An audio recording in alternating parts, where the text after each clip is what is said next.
Hi, I'm Leon Tolmay, and welcome back to St. John the Apostle Apologetic Society. Today we will continue our journey in considering the fourth session's arguments and counter-arguments for the existence of God. Let's start with the pragmatic argument. Human societies require ethics to survive. Ethics are more effectively enforced if people fear God and hell and hope for heaven. The objection to this argument is the usefulness of a belief does not prove its truth. In any case, many societies have thrived without these beliefs, while crime has thrived in theistic societies believing in heaven and hell. The assertion that many societies have thrived without these beliefs is patently untrue. All societies that thrive require some form of rules that govern how we interact with each other, in order to ensure that complete anarchy does not take hold. A similar argument can be made for atheistic societies in which crime has thrived. Consider both the old USSR and current Russian Federation, as well as China, both of which can hardly be considered theistic societies. Hence, if there is required some form of rules to govern society, should not the question be a matter of precedence as to how these ethics originated? Unfortunately, the origins of ethics cannot be proven either way, and hence this is not really an argument that could have a satisfactory conclusion either way. Essentially, rational persons should merely agree to disagree on this point. Let's go to some general objections against the rational proofs of God. All of our previous arguments is independent of the others and cannot logically be used to reinforce the others. The person who utilizes this argument has obviously no idea of probability theory.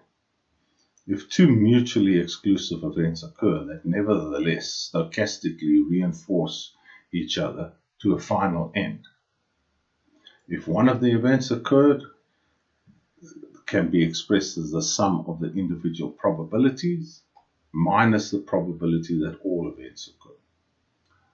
The atheist cannot now argue that this is not the case, as it forms the basis of all their alternative universal multiverse theories. Essentially, their argument goes in this way. There may be many universes in which one or more of the universal constants are slightly different, and hence are not conducive to life. Thus are independent of each other, but yet sequentially all need to be within certain constraints in order to ensure the universe as we know it. Say that we have 5 events or arguments. If the probabilities are, say, 0.3, 0, 0, 0, and 0, then the overall probability would be 0.3 plus 0, plus 0, plus 0, plus 0, okay, minus 0.3 times by 0, times by 0, times by 0, times by 0. And hence the probability would be 0.3. However, if all five events have a non-negative probability, as they must, for example, say 0.2, 0.15, 0.1, 0.3, 0.2, then the probability of all events would be 0.2 plus 0.15 plus 0.1 plus 0.3 plus 0.2, okay, minus 2 times by 0.15 times by 0.1 times by 0.3 times by 0.2, which gives us, say, a 0.95 minus a 0.00018, which is equal to a 0.94982 probability, much higher than a 0.3. As can be observed, this probability is higher than the first probability. Hence, their argument is scientifically and mathematically unsound. The cause argument, even if it were valid, would prove only a first cause. It will tell us nothing about the nature of that cause, nor whether the cause was mental or physical. It would not prove that the first cause was a personal, judging, forgiving God of Judaism, Christianity, or Islam. It would not prove the existence of a designer or of a perfect being. Equally, the design argument would prove only a designer. The ontological argument would prove only the existence of a perfect being, and so on. None of these arguments individually can prove that the cause, designer, or perfect being were one and the same. They could be three different beings. Right.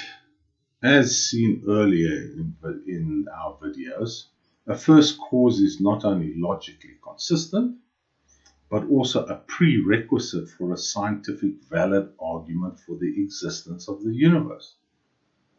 Additionally, we have seen that the physical state in which the first cause exists is incomprehensible to humans, as we have no frame of reference upon which to base our understanding.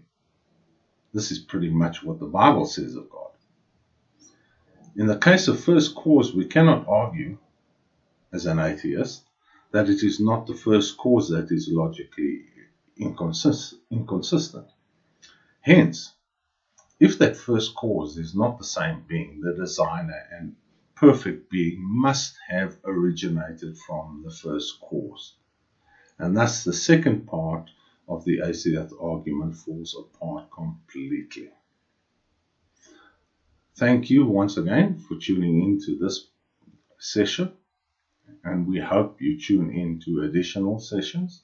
We will continue with our arguments for the existence of God in our next session, in which we will look at the St. Thomas Aquinas proofs in their original format and in a format more akin to scientific terms that we deal with today.